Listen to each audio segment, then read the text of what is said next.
Xbox has posted some impressive Q1 numbers, and I wanted to release this video ahead of talking about Sony earnings because a lot of people are going to say, "Oh, why don't you talk about the Game Pass numbers and etc." So I'm going to do that now, and we can go over what I wrote down for notes. And there's been a lot of Xbox stories I haven't made a video about, so I thought I'd do a little bit of a collection and get you all caught up. Here we go.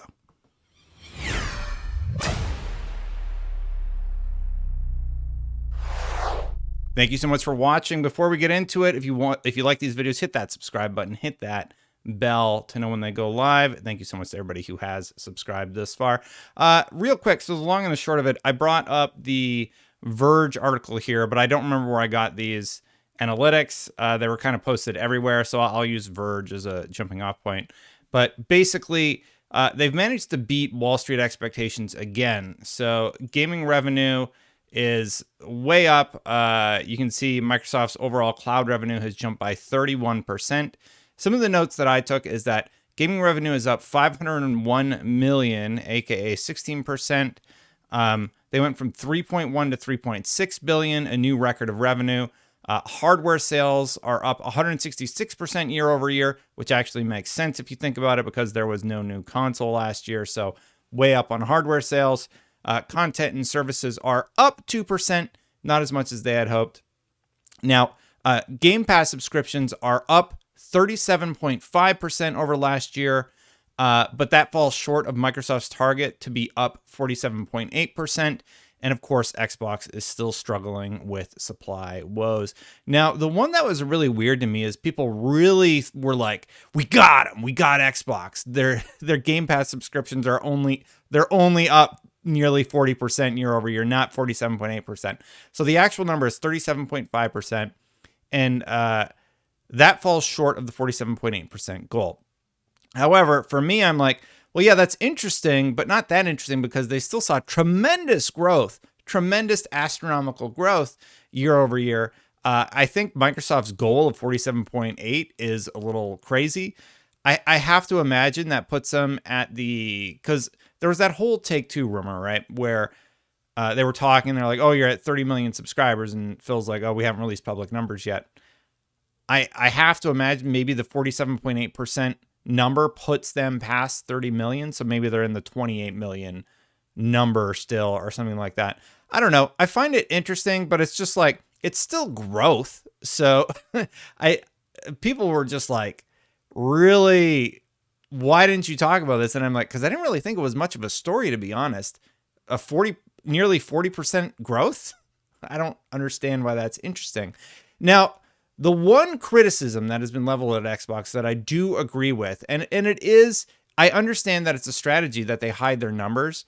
They need to knock it off.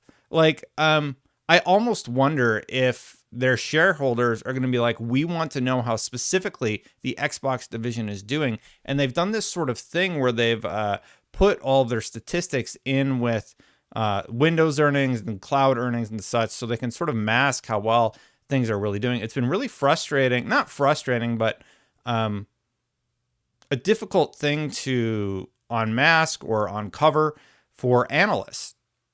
It even makes, like, when I make these videos a little difficult because we don't really have clear numbers. Like, just looking at this Verge article here.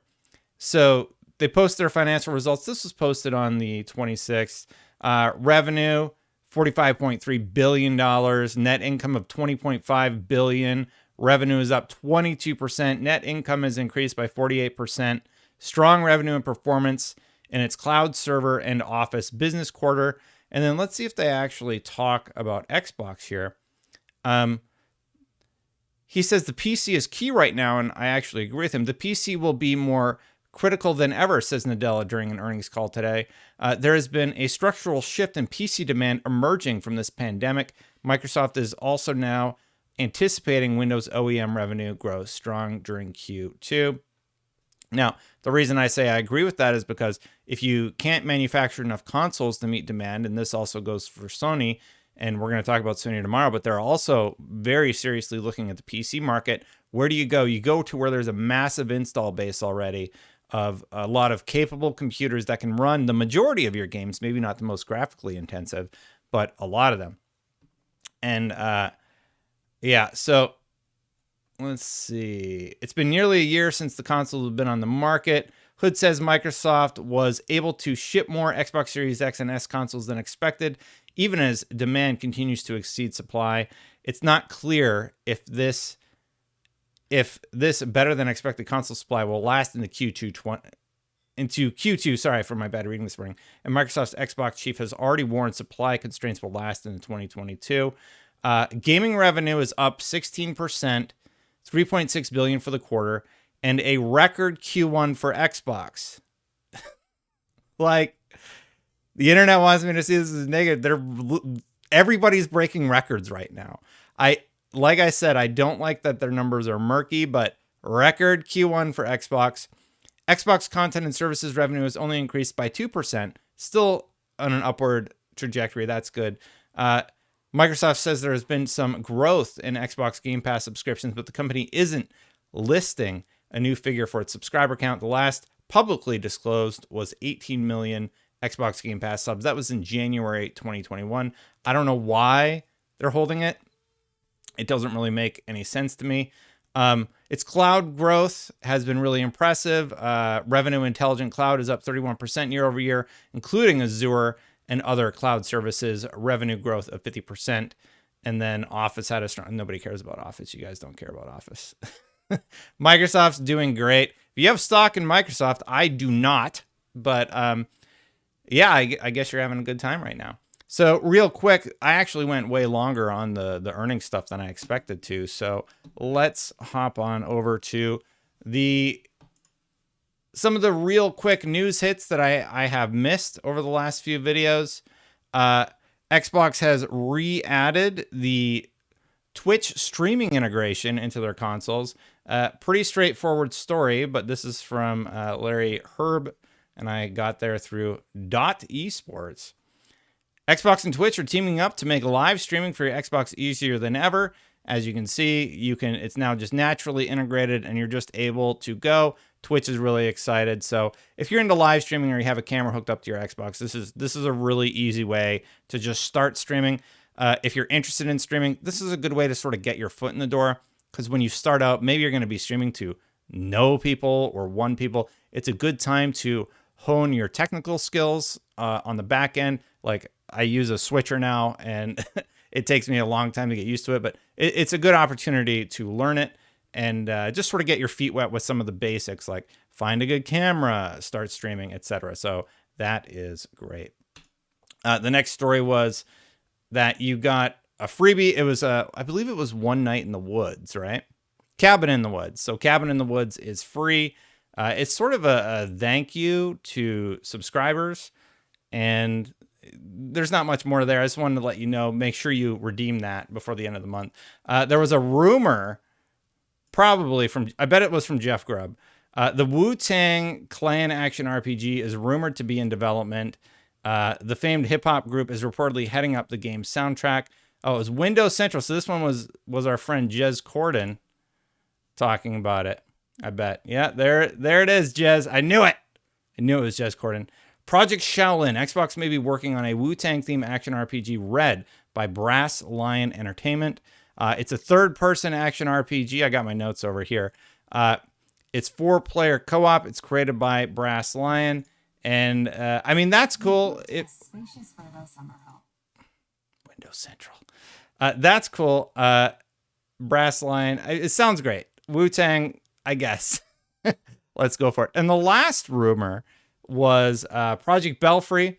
It's a new game. Oh my goodness. Stop it. I love Alberta. But stop it. Project Belfry, Xbox is working with the Banner Saga dev Stoic Studio on an exclusive. It's called Project Belfry. My notes are that it's side-scrolling. It has art like Princess Mononoke. It's open world to explore, and your main tower acts as a base, and then you can sort of spread out. So you have like a main tower base, and then you can spread out on the map and make new towers. And it sounds pretty interesting to me. So that's cool. But to me, I didn't really have much to say about the stories. I'm like, rumors about a Wu-Tang game. I'm not a big Wu-Tang avid listener, so I don't sounds interesting. Definitely unique RPG. And then Project Belfry. I like the idea of the art style, but again, not a ton of reaction for me. Mostly I want to talk about the earnings and just say that, wow, everybody's breaking records here. I'll do the Sony video next and we can talk about that afterwards. But yeah, hey, thank you so much for watching. If you like these videos, hit that subscribe button, hit that bell to know when they go live. If you want to become a member, memberships are turned on. Thank you so much to all of the members who've supported this channel. I really do appreciate it. If you want to become a member, click that join button right down there. I'm going to get out of here. I hope you have a wonderful day. Yeah, subscribe. Still trying to do the switching live, so I have less editing to do and make sure I fix that issue. All right, I'll talk to you all later. Bye for now.